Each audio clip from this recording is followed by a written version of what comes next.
यीशु मसीह के नाम से आप सभी को सत्य वचनों के ध्यान के लिए स्वागत है। शोकित हुए उन शिष्यों को यीशु ने बताया कि मेरे जाने पर ही तुम उस सहायक को पा सकते हो। पिता उस सहायक को भेजेंगे और इस सहायक को पाते ही इस पवित्र आत्मा का काम क्या है? पवित्र आत्मा एक व्यक्ति में आकर पाप के बारे में, धार्मिकता के बारे में और न्याय के बारे में उन्हें सिखाएगा। यीशु ने सब बातें चेलों को बताया, फिर भी वे नहीं ग्रहण कर सके। इसीलिए जब सहायक तुम्हारे पास आएगा, तब तुम सब कुछ समझ सकते। पाप के बारे में, क्योंकि उन सभी लोगों ने, इस संसार के लोगों ने मेरे पर विश्वास नहीं किया। और धार्मिकता के बारे में, क्योंकि मैं पिता के पास जा रहा हूँ। और न्याय के बारे में, क्योंकि इस संसार का सरदार दोषी ठहरा गया है।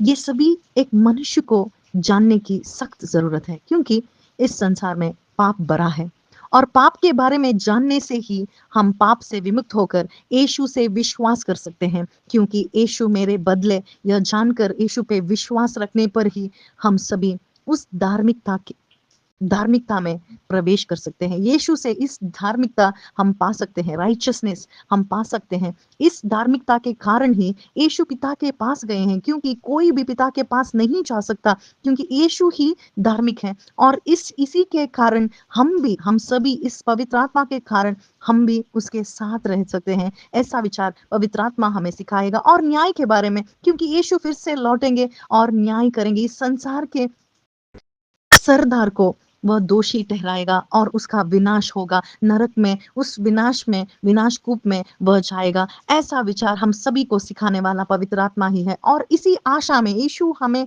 ले जाने के लिए, इस पवित्र आत्मा को पाते ही हम सभी इसी आशा में जी सकते हैं। इसीलिए इस पवित्र आत्मा को हम सभी को दिया, जैसे कि पौलुस और सिलास को उस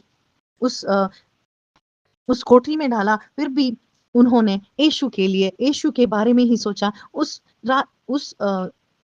उस रात वे क्लेश में थे, फिर भी वे प्रभु की स्तुति करने लगे। और उस समय में भी उनके गाँव को उन्होंने नहीं देखा, बल्कि उस सरदार को इस विषय में, इस सुसमाचार को उसके घर वालों को भी उन्होंने सुनाया। और इसी आशा में उन लोगों ने भी यीशु पे विश्वास किया। वैसे ही जब हम इस पवित्र आत्मा को पाते हैं, तब हम यीशु के गवाही बनेंगे। आमीन।